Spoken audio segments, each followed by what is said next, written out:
สบายดีหมู่เพื่อนทุกคนน้องๆนักเรียนนักศึกษาทุกคนที่ติดตามช anel นี้เนาะมื้อนี้จะมานำเสนอต่อเกี่ยวกับการสร้างโปรแกรมบริหารรายรับรายจ่ายโดยการนำใช้ Excel เนาะคือ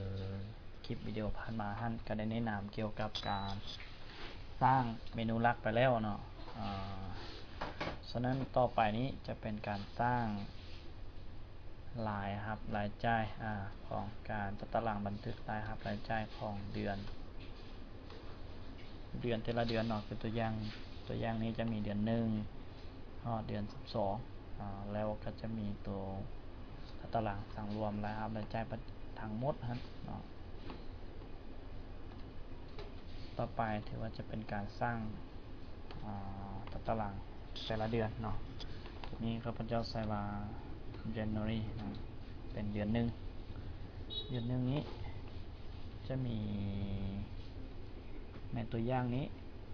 ในแต่ละเดือนนี้จะมี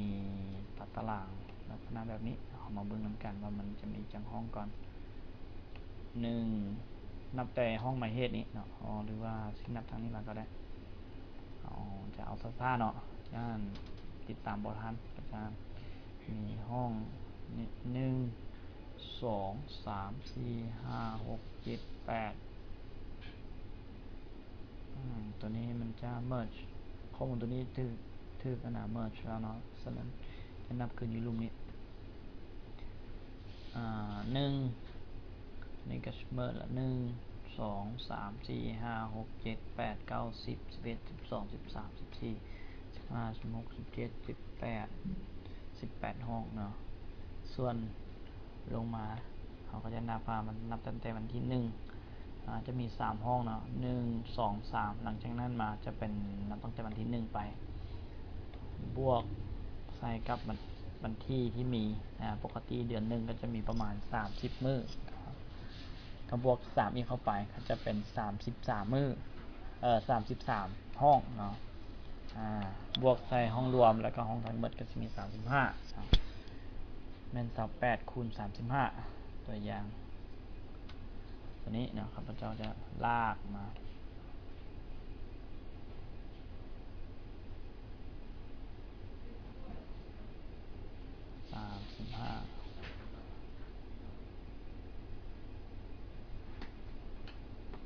ทาสีให้มันก่อน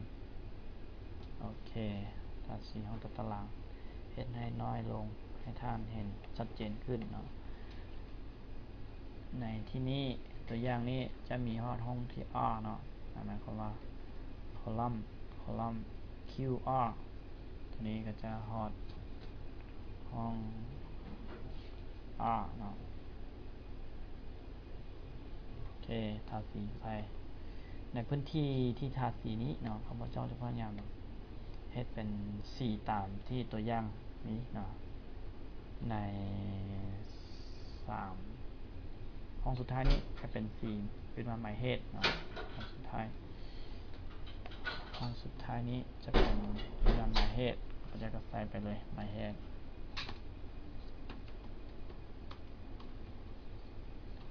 ใส่ห้องหมายเหตุนี้ก็จะทาสีเป็นสีห้องพื้นเป็นสีบางเบาๆนิดนึงเพื่อบ่ให้มันเข้มขึ้นไปเก็บตาเนาะทีนี้ตารางนี้ข้าพเจ้าจะเปลี่ยนฟอนต์เป็นภาษาลาวก่อนเพชรสลัดเนาะหลังจากนั้นเราก็มาเบิ่งห้องนี้ห้องรายจ่ายอื่นจะมี3ห้องนับตั้งแต่ลำดับที่2เนาะลำดับท่านสังเกตเดี๋ยวนี้ลำดับที่1จะเป็นห้องเบ็ดห้องที่2จะเป็นห้องข้อมูลเนาะเพราะฉะนั้นข้าพเจ้าก็จะเฮ็ดตามตัวอย่างนี้ตัวนี้จะอยู่ลุ่มเนาะเอามาใส่ลุ่ม3ห้องนี้ตามตัวอย่างจะเป็นหัวข้อเนาะหัวข้อซึ่งมันจะมีท่านจะสังเกตไว้อยู่ด้านลุ่มจะมีอยู่3ห้องนะประมาณ3คอลัมน์แต่อยู่ห้องถึงจะเป็นห้องเดียวหมายความว่ามันถูก merge ให้เป็น center อยู่นี่เครื่องมือตัวนี้จะเป็นเครื่องมือในการ merge ข้อมูลเนาะเพราะฉะนั้นข้าพเจ้าก็จะmerge ข้อมูลให้เป็นตัวอย่างแบบเดียวกันmerge เป็นห้องเดียวตัวนี้ก็จะเป็นรายจ่ายอื่นๆเนาะ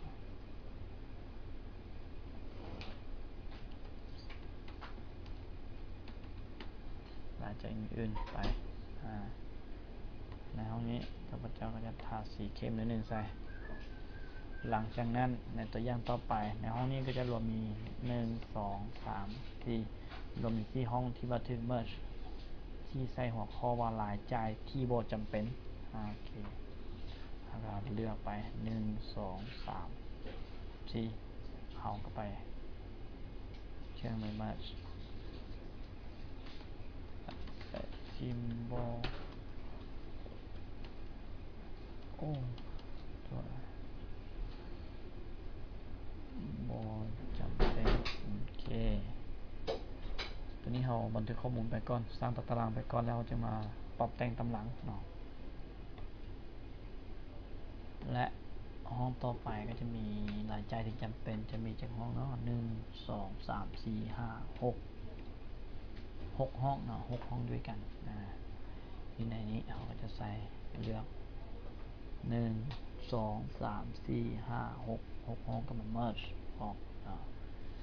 ใส่ไปว่ารายจ่ายที่จำเป็นโอเคแล้วอย่าลืมเนาะเวลาเราเฮ็ดเวียกกับไฟล์ Excel หรือว่าไฟล์อย่างก็ตามพยายามเซฟใน Word หรือ Excel หรือ PowerPoint ก็ตามเขาพยายามเซฟมันไว้เพราะป้องกันเวลามีปัญหาไฟตกถ้าเราใช้เครื่องคอมพิวเตอร์ PC เนาะใช้เดสก์ท็อปใช้ PC ถ้าไฟตกข้อมูลที่เราเฮ็ดไปก็เสียไปเลยเนาะเขาจะเสียข้อมูลไปต้องป้องกันไว้ป้องกันความเสี่ยงไว้หมายความต้องเซฟไว้ตลอดห้องสุดท้ายก็จะมี2ห้องที่ merge เป็นห้องรายฮับเนาะ1 2นี้จะเป็นห้องรายฮับนี่ปกติจะเป็นสีพื้นสีเขียวนิดนึงผมจะใส่สีเขียวนิดนึง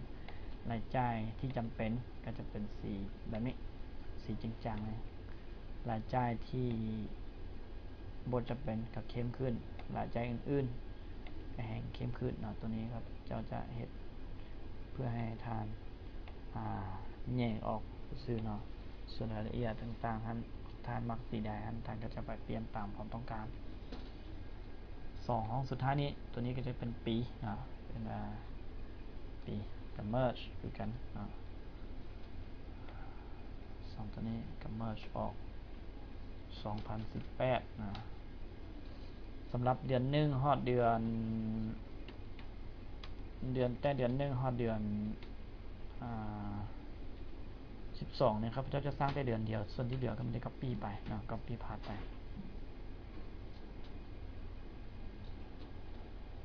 เป็นวันที่ส่วนห้องนี้เนาะห้องนี้ครับเจ้าอนุญาตเพื่อบ่ให้ยาวหลายครับอนุญาต copy พาดไปแนะนำให้ท่านไปแล้วเนาะวิธีการสร้างสำหรับตัวห้องลุ่มอยาก copy เพราะพิมพ์มันก็ใช้เวลาเนาะใช้เวลาหน่อยนึง copy เพื่อให้มันไวขึ้นในห้องนี้ข้าพเจ้าก็จะทาสี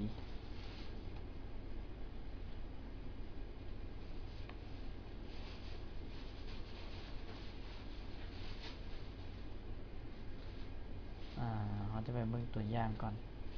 ในตัวอย่างนี้เนาะให้ท่านสังเกตอยู่ในตัวอย่างนี้ท่านติ๊กใส่ห้องนี้หรือว่าห้องใดก็ยากตัวอย่างข้าพเจ้าตีตัวเลขใส่เพื่อให้บรรทัดท่านนั้นสังเกตง่ายขึ้นยามตีตัวเลขอย่างใดก็ได้นะเพื่อให้ท่านเห็นได้ชัดแจ้งขึ้นเพราะมันมีการใส่คำสร้างบางอันเข้าไปเพื่อให้ตารางตัวนี้ลากท่านก็จะเห็นว่านับแต่ปี2018วันที่นับตั้งแต่วันแล้วก็วันที่นี้มันจะบุกเคลื่อนเนาะข้อมูลจะบุกเคลื่อนเลยส่วนนับตั้งแต่รายใจขึ้นมานี้นะจะมีการเคลื่อนเองได้แต่ว่าข้อมูลตัว ตัว2คอลัมน์นี้มันจะบ่เคลื่อนวิธีเขาเฮ็ดได้เนาะตัวอย่างเขาลากไปทางเบื้องขวานี้มันจะเคลื่อนแบบนี้แต่ถ้าเขาลากแต่ถึงลงมาเขาลากแต่ถึงลงมานับแต่ห้องรายจ่ายนี้เนาะรายละเอียดของห้องรายจ่ายนี้มันก็จะบ่เคลื่อนเนาะมันก็จะบ่เคลื่อนเขาเฮ็ดจังได๋เนาะตัวนี้มาเบิ่งให้ท่านสังเกตไปที่ในห้องตัวอย่างข้าพเจ้าเฮ็ดก็ปิดตัวนี้ไปก่อนใส่ไฟล์ของข้าพเจ้าก่อนเนาะโอเคให้ท่านสังเกตให้ติ๊กไปใส่ห้องอยู่แจระหว่างตัววันที่นี้กับตัวห้องถึง2เส้นนี้มาตัดกันอยู่นี้เนาะให้ท่านข้าพเจ้าทาสีให้ท่านเห็นจอแจ้งขึ้นอยู่ห้องสีเหลืองนี้ท่านสังเกตอยู่นี้สังเกตตัวบรรทัดอยู่นี้บรรทัดอยู่นี้ยังอยู่ถึงอยู่บรรทัดอยู่ลุ่มก็อยู่เบื้องซ้ายมือสุดหมายความว่าห้องนี้มันจะเป็นห้อง44ท่านก็จะสังเกตเห็นอยู่ถึงนี้เนาะ44ห้อง44นี้ให้ท่านติ๊กว่าคลิกเมาส์ไว้อยู่นี้แล้วให้ท่านเลือกคำสั่งไปที่คำสั่ง view ในแท็บ view โอเค view กดลงไปแล้วในคำสั่งเรียกว่า freeze pane หมายความว่าการแทรกแข็งเราก็ไปเลือกลากลงมาตัวนี้ก็ freeze pane ไปหมายความว่าเราแทรกแข็งตัวนี้ไว้หลังจากที่ข้าพเจ้าแทรกแข็งตัวนี้ปั๊บการลากข้อมูลของข้าพเจ้าก็จะเหมือนกันเหมือนกันข้อมูลจะโบเคลื่อนเองเลยแต่นับตั้งแต่เบื้อง2คอลัมน์นี้กับ2แถวนี้3แถวนี้จะบ่เคลื่อนเองท่านก็จะสังเกตว่าเขาจะเน่งไปในใดมันก็บ่เคลื่อนโอเคทีนี้เขาก็สร้างได้ตัวล็อกตัวนี้ไว้แล้วเขาเป็นล็อกตัวนี้ไว้แล้วนะหลังจากนั้นกับวิธีก็คือให้มาตีข้อมูลใส่พิมพ์ข้อมูลใส่ตัวนี้ก็เป็นวันจันทร์ Sunday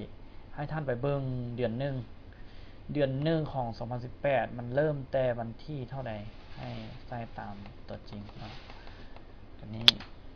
เดือน1อยู่ที่นี่ก็แม่นวันจันทร์เดือน1 2018วันที่1จะตกวันจันทร์นี่ใส่วันจันทร์ไปนะแต่ปกติปฏิทินมันก็จะเริ่มวันอาทิตย์จันทร์วันอังคารวันศุกร์วันเสาร์ให้ท่านพิมพ์มาฮอดแต่เท่านี้บ่ต้องพิมพ์ไปอีกเสียเวลามีได้ลากลงมาเลยจับลากลงมาเลยสังเกตเห็นลากลงมาให้สุดอยู่ที่ตรงนี้เพราะว่า2ห้องลุ่มจะเป็นห้องรวมกับห้องรวมทั้งหมดแล้วเนาะโอเควางลงโปรแกรมมันก็จะคำนวณให้ห้องตัวเลขนี้ก็คือกันเนาะกระทาสีใสแล้วก็ลากลงมาในที่นี้ข้าพเจ้าเลือกใช้คำสั่งที่ว่าโบลากดับเบิลคลิกใส่หลังจากที่เลือกไปมีหมายบวกกับดับเบิลคลิกใส่มันก็จะลงไปแต่ตัวเลขโบถึกเนาะต้องได้แปลงขึ้นใหม่เนาะมันจะเลือกแต่4กับ5กับ6จะเลือกแต่2ตัวนี้หมายความว่าข้าพเจ้าจะเลือกแต่5กับ6แล้วจะลากลงมาตัวเลขมันจะลากลากไปฮอดแต่ห้องที่เราต้องการเนาะในที่นี้ก็ให้ทาสีห้องวันทิศให้เป็นสีแดงนับแต่ถึงลงมาเนาะห้องนี้วิธีทาสีให้ง่ายๆเนาะมีทานใส่เครื่องหมายไปติ๊กใส่ห้องที่เป็นสีที่เราต้องการเนาะอย่างตัวอย่างห้องนี้เป็นห้อง Sunday เป็นสีแดงแล้วไปเลือกที่ Home เนาะเลือกมาที่ Format Painter เลือกปั๊บแล้วก็มาติ๊กใส่ห้องที่ต้องการทาสีเนาะสังเกตอยู่นี้ติ๊กปั๊บสีก็จะเป็นแบบนี้ตัวอื่นๆก็คือกันเนาะมีแต่ท่านทาสี2ห้องนี้แล้วไปที่ Painter หลังจากนั้นให้มาทาสีลวดอยู่2ห้องลุ่มสีก็จะเปลี่ยนไปตามที่เราต้องการแบบนี้ไปเรื่อยๆเนาะแต่ว่าทุกครั้งที่ท่านจะทาสีห้องต่อไปท่านก็ต้องมาเฮ็ดใส่คำสั่งformat painter ตลอดเนาะอย่าลืมว่าถ้าท่านบ่ใส่มันก็จะบ่ปฏิบัติตามท่านต้องการนั้นแต่ต้องได้ใส่คำสั่งตลอดให้ท่านมาสังเกตอยู่นี้เนาะรู้สึกว่าวันที่นี่มันบ่ค่อยถึกปานใดเดือน1ฮอดแต่วันที่29แม่นบ่ เดือน1 2018นี่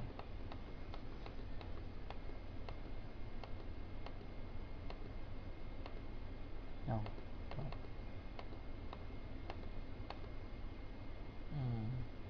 เดือน1 2018ฮอด31ถ้าฮอด31หมายความว่าห้องนี้เขาก็ต้องได้ลากต่อไปอีกจนฮอด31นะ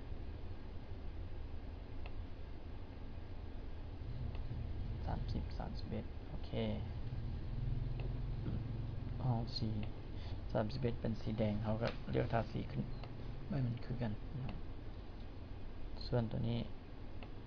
ก็มันก็ปีตัวถึงลงมาก็ได้ครับท่านก็จะเห็นว่าตารางของเรามันเป็นแบบนี้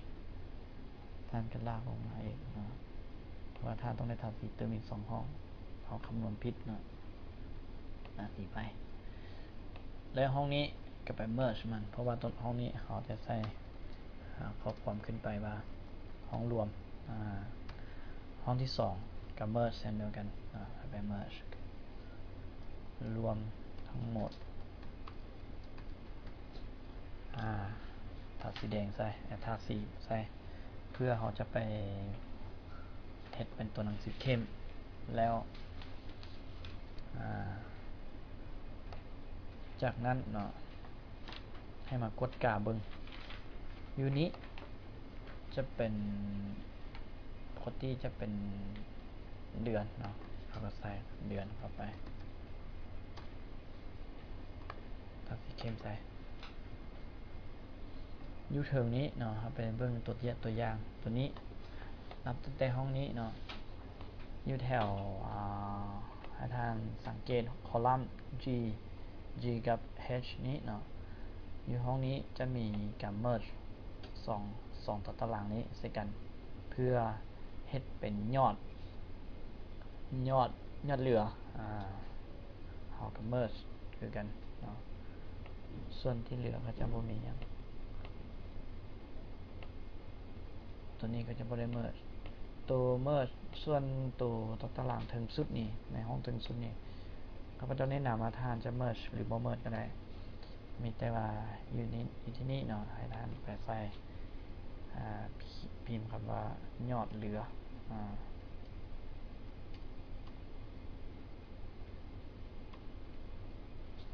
ยอดเหลือใส่ในที่นี้เนาะตัวนี้ก็แมนกับ merge กับ merge ซะตัวนี้เมื่อกี้นี้จะเป็นยอด h กับ g ห้อง h กับ g แต่ว่าข้าพเจ้าเลือกใส่ห้องนี้ก็ได้แล้วห้อง k เราจะใส่ไปกีบรหัสก็เป็นกีบห้องสุดท้ายนี้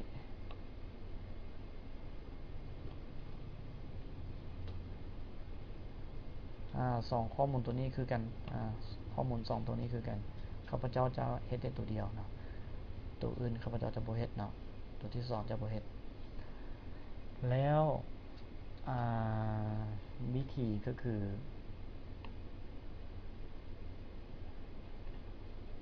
ยังมีอีกตัวนี้เนาะหมายความว่าตัวนี้จะเป็น back to main menu หมายความว่าถ้าทางคลิกนี้ปั๊บมันจะเข้ามาหาเมนูตัวนี้จะมาหาท่านสังเกตชีตนี้อันนี้ตัวนี้จะเป็นชีตแมนนะตัวนี้จะเป็นเดือนหนึ่งเข้าไปเดือนหนึ่งคืนตัวนี้จะเป็นตัวไอคอนตัวหนึ่งที่เราสร้างขึ้นมาเขาก็จะไปสร้างไอคอนตัวหนึ่งเนาะเอาท่านไปเลือกที่คำสั่ง insert ไปที่ shape แล้วเอาคำสั่งลงมาเนาะเอาทาสีใส่โอเคเป็นสีแบบใดก็ได้เนาะเอามันตั้งมุมหนึ่งโอเคสีนี้น่าจะได้ละคลิกขวาไปที่ตัวนี้แล้วก็เลือก edit เนาะให้พิมพ์เข้าไปเป็นภาษาอังกฤษเนาะเพื่อให้มันง่ายบ่ยาวเกินไป back to main page โอเค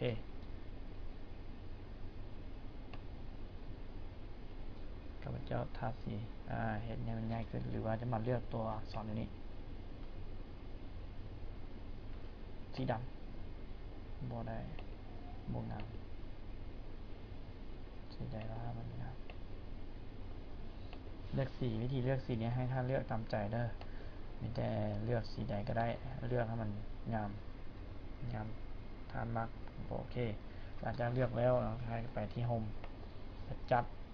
ตัวหนังสือให้อยู่ทางกลางโอเคได้แล้วเนาะแบบนี้ให้เราไปใส่คำสั่งให้กับเมนไอคอนตัวนี้ถ้าเราคลิกไปที่ back main page นี้ให้มันโปรแกรมนำเรากลับมาสู่หน้าหลักนี้วิธีก็คือให้เลือกที่เมนูนี้ไอคอนนี้คลิกขวาใส่ลากลงมาให้เลือกคำสั่ง Hyperlink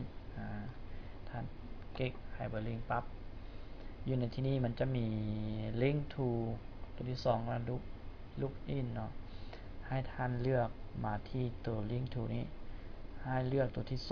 2 place in this document เนาะคลิกไปที่นี้ก็จะออกมาเนาะท่านจะเห็นว่าข้อมูลของท่านมันจะมีห้องเมนนี้นะครับว่าชีทเมนนี้ให้ท่านเลือกเมนนี้โอเค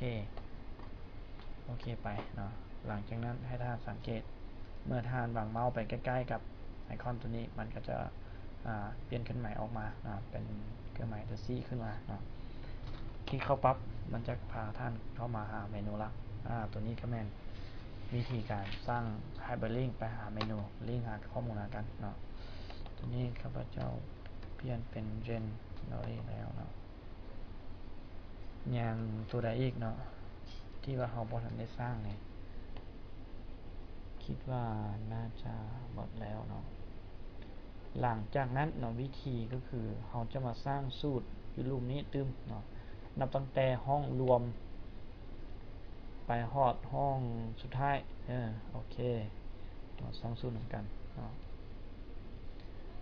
แต่เพื่อมันเบิ่งง่ายขึ้นข้าพเจ้าก็จะทาสีใส่ห้องรวมนี้เป็นสีให้มันเบิ่งตั้งจากมุมนิดนึงเพื่อให้ง่ายในการสังเกตโอเคเลือกสีนี้ไปเนาะแล้วห้องรวมทั้งหมดนี้ก็ต้องเลือกสีอีกสีหนึ่งต่างหากเพื่อมันแตกต่างกันนะเลือกเป็นสีนี้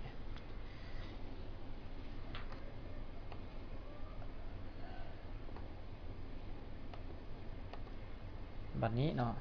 ให้ท่านมาสร้างสูตรอยู่ห้องรวมนี้หมายความว่ารายฮับต่างๆที่เราได้จะมีรายฮับลักเนาะรายฮับลักกับรายฮับอื่นๆนี้2ตัวนี้จะเป็นรายฮับเนาะเพราะฉะนั้นข้าพเจ้าจะบวกรายฮับนะครับให้สูตรซ้ำรายฮับลักนี้ก่อนให้ท่านใส่สูตรซ้ำนะหมายเท่ากับตีซ้ำใจนะโอเคหมายวงเล็บแล้วก็ทาสีตัวนี้ไปลดเนาะขอโทษใส่ห้องผิดต้องเป็นห้องรูมนี้ซ้ำวงเล็บแล้วก็ลากแต่มือวันที่30ไปจนถึงวันที่1ละไปฮอดมือที่บทมีวันที่พร้อมเนาะเตอร์โอเคยังพอมีตัวเลขอย่างมันจะบออกมานะมันยังเป็นเลข0อยู่ถ้าท่านตี12ใส่ปั๊บมันก็จะออก12ท่านจะเห็นว่าสูตรตัวนี้ได้ผลแล้วเนาะห้องต่อไปคือกันเนาะในห้องต่อไปก็จะใช้สูตรคือกันเบิดนับแต่ห้องนี้ไปฮอดห้องสุดท้ายเพราะฉะนั้นเพื่อความไวเนาะข้าพเจ้าจะบ่แนะนำให้ท่านคีย์สูตรทุกห้องนี้จะแนะนำให้ท่านคลิกไปที่ห้องนี้แล้วสังเกตมันมีไม้บวกสีดำท่านลากลงมา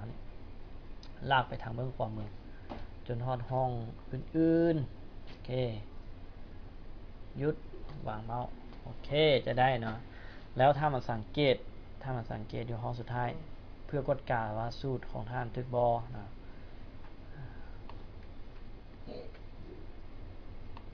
ท่านติ๊กใส่ห้องนี้แล้วท่านสังเกตสูตรอยู่เทิงนี้จะมีเท่ากั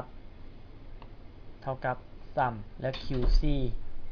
นับตั้งแต่3ตั้งแต่ QC ฮอด Q35 ท่านมาสังเกตในห้องนี้เนาะห้องนี้จะเป็นห้องคอลัมน์ Q นับตั้งแต่ QC โอเคถูกต้องแล้วนะถูกต้อง QC ไปจนฮอด Q35 นะครับว่าจะซ้ำฮอดห้อง Q35 โอเค Q35 ตัวนี้มัน35ละถูกต้องเนาะหมายความว่าเราได้สร้างสูตรการสั่งรวมในห้องรวมหมดแล้วเนาะต่อไปก็คือรวมกลุ่มเนาะหมายความว่ารวมกรุ๊ปปิ้งเนาะตัวรายฮับนี้ให้มาเข้ากันสองตัวนี้เป็นรายฮับข้าพเจ้าจะ merge ให้เป็นห้องเดียวโอเค merge แล้วก็ใส่สูตรซ้ำคือกันซ้ำคือกันแต่ในที่นี้จะซ้ำแต่2ห้องนี้ห้องรวมของรายฮับลักกับรายฮับอื่นนี้ในที่นี้ท่านจะอัดหมายวงเล็บก็ได้หรือบ่อัดก็ได้เนาะตัวอย่างว่าท่านอัดก็ออกคือเก่าและท่านลึบวงเล็บออกเตอร์ก็ยังออกคือเก่านะบ่มีผลกระทบอย่างห้องต่อมาก็จะแม่นห้องรายจ่ายท่านก็จะรวมรายจ่ายท่านก็จะทาสีห้องรายจ่ายนี้ในห้องนี้ข้าพเจ้าทาสีมันเข้มน้อยนึงก่อนทาสีห้องนี้มันเข้มน้อยนึงโอเคเพื่อให้สังเกตง่ายทาสีแต่ห้องรูปนี้ห้องรวมทั้งหมดนี้ทาสีแล้วก็ไปเลือก merge กับ merge ใส่สูตรซ้ำคือกันนะซ้ำตรงเล็บแล้วซ้ำแต่ห้องค่าอาหาร8จนฮอดค่าน้ำมันโอเคหลังจากซ้ำแล้วก็ enter ก็จะได้สูตรก็จะเห็นเรียกทันทีนะแล้วรายจ่ายที่บ่จำเป็นเช่นเดียวกันนะก็จะเป็น merge ซ้ำ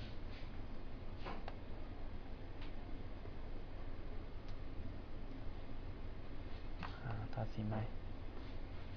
เตอร์ห้องสุดท้ายคือกัน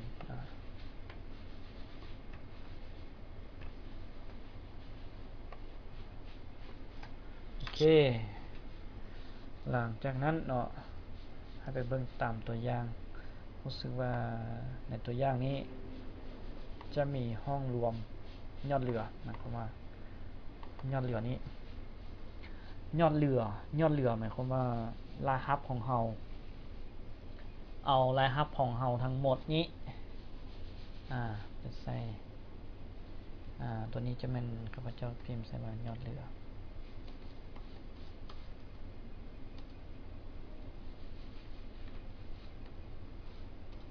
ยอดเรือจะมีห้องนี้ใส่ทางนี้เป็นกีบโอเคยอดเรือตัวนี้ในที่นี้ก็หมายถึงรายรับทั้งหมดนี้มันลบออกรายจ่ายทั้งหมดเนาะรายรับทั้งหมดมาออกลบรายจ่ายทั้งหมดเราใส่สูตรลงไปรายรับทั้งหมดเราฮู้แล้วหน่อยเพราะอยู่ห้องทั้งหมดนี้เรารวมมาหมดแล้วก็คลิกอยู่ห้องนี้ปรับเอาทาสีกันทาสีห้องนี้ใส่ให้มันเป็นสีต่างๆงงหน่อยนึงโอเคใส่สูตรลงไปเปลี่ยนภาษาก่อนเท่ากับในที่นี้เนาะให้เอารายรับหมายความว่าห้องรายรับรวมนี้ลบรายจ่ายทั้งหมดก็ไปเลือกห้องรายรับก่อนโอเควันนี้เครื่องหมายลบห้องรายจ่ายที่จำเป็นห้องรวมทั้งหมดรายจ่ายที่จำเป็นลบรายจ่ายที่บ่จำเป็นลบรายจ่ายอื่นๆโอเคครบแล้ว enter ท่านก็จะเห็นว่ายังเป็นเลข0เนาะถ้าท่านไปบันทึกรายรับรายจ่ายจำเป็นค่าน้ำมัน 10,000 กีบในที่นี้ข้าพเจ้าจะเปลี่ยนตัวเลขนับตั้งแต่ห้องนี้ไปห้องที่เขาจะขีดตัวเลขนี้ข้าพเจ้าจะเปลี่ยนรูปแบบให้มันเป็นหมายจุดเพื่อให้ ตัวเลขออกมาเบิ่งง่ายขึ้นเนาะตัวนี้ข้าพเจ้าขี่ลายจ่ายค่าน้ำมัน10,000 กีบยอดเหลือก็จะติดลบตัวนี้ติดลบ10,000 กีบเนาะตัวนี้ติดลบ10,000 กีบตัวอย่างวันที่25มีรายรับ2.5 ล้านเป็นเงินเดือนปั๊บรายจ่ายก็จะเปลี่ยนเป็นหมายบวกเหลือ2.4 ล้านแล้วตัวนี้ก็จะเป็นการสร้างตารางเนาะสร้างตารางในการบันทึกรายรับรายจ่ายของเดือน1เฉพาะในเดือน1เนาะเดือน2เดือน3มีแต่ท่าน copy แบบนี้คลิกขอมาที่ชิปเดือน1นี้แล้วไปที่ move or copy คลิกที่นี้ก็ไปติ๊กใส่ที่ create copy นะติ๊กอยู่ที่นี้ copy หมายความว่าเขาไปเลือกห้อง January ถ้าเราเลือกห้องใดมันจะออกห้องนั้นหมายความว่าต้องเลือกห้อง January แล้วโอเคห้อง January จะ copy ห้อง January เป็น January 2ขึ้นมาเนาะแต่มีวิธีง่ายกว่านี้ก็คือท่านบ่จำเป็นต้องคลิกขวาแล้วไป copy แบบข้าพเจ้าเฮ็ดนี่นะท่านเพียงแต่กด Ctrl ไว้เนาะ Ctrl กด Ctrl อยู่ในคีย์บอร์ดของท่านไว้แล้วให้ท่านเอาเมาส์ไปจับมาท่านก็จะเห็นตัวหมายบวกขึ้นมาเนาะจับมาทางข้างนี้แล้วก็วางปรับมันก็ได้ซีขึ้นมาท่านก็เห็นแบบนี้ไปเรื่อยๆจนกว่าไปฮอดเดือน12แล้วก็จะเปลี่ยนแต่อย่าลืมเวลาไปฮอดเดือน12แล้วท่านต้องมาเปลี่ยนคืนวันที่ทั้งหมดเนาะส่วนสูตรอย่างต่างๆนี่บ่มีหยังเปลี่ยนแปลงแล้วได้สร้างไปหมดแล้วต้องมาเปลี่ยนแต่วันที่กับวันนี้กับที่สำคัญก็คือหลังจากเราตัวอย่างว่าตัวนี้แฟบ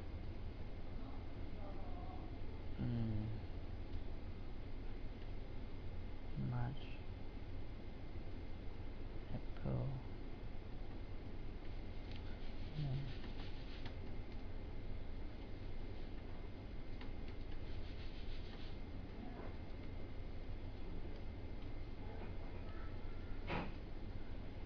ในวิดีโอนี้ข้าพเจ้าจะแนะนำแต่เท่านี้เนาะท่านจึงไปแปลงตามที่ข้าพเจ้าแนะนำในการสร้างตัวเดือนนึงนั้นเนาะ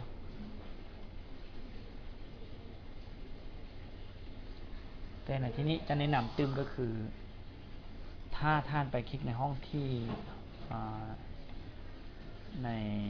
เดือน2นี่ท่านไปเลือกอยู่ที่ back to main menu ถ้ามันบกขึ้นหมายท่านต้องไปเฮ็ดขึ้นเนาะท่านต้องไปลิงก์ขึ้นถ้ามันขึ้นแล้วบ่เป็นหยังนะแต่ในที่นี้เนาะวิธีก็คือถ้าเราต้องลิงก์ตัวเดือน1เดือน2เดือน3นี่ไปใส่แต่ละเดือนอยู่ในแท็บนี้ถ้าเราต้องการเลือกห้องมังกรเราติ๊กมังกรปรับให้มันนำท่านมาหาห้อง January นี้เนาะก็ง่ายๆวิธีคลิกไปที่ห้องนี้ห้องมังกรคลิกขวาคลิกไปที่ Hyperlink แล้วเลือกตามต้องการคือเก่าเนาะ January โอเคไปห้องต่อมากุมภาก็ไป Hyperlink February ไปเนาะ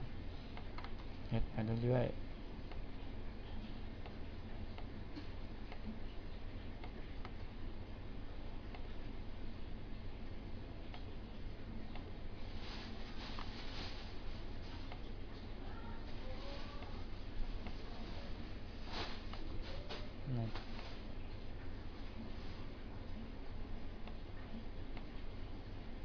มีตัวนะโอเคเฮ็ดไปเรื่อยๆห้องต่อมาก็คลิกไปห้องต่อมาเรื่อยๆเนาะแล้วในคลิปต่อไปในคลิปวิดีโอต่อไปก็จะมาแนะนำเกี่ยวกับ การสร้างตัดตารางห้องสรุปเนาะห้องสรุป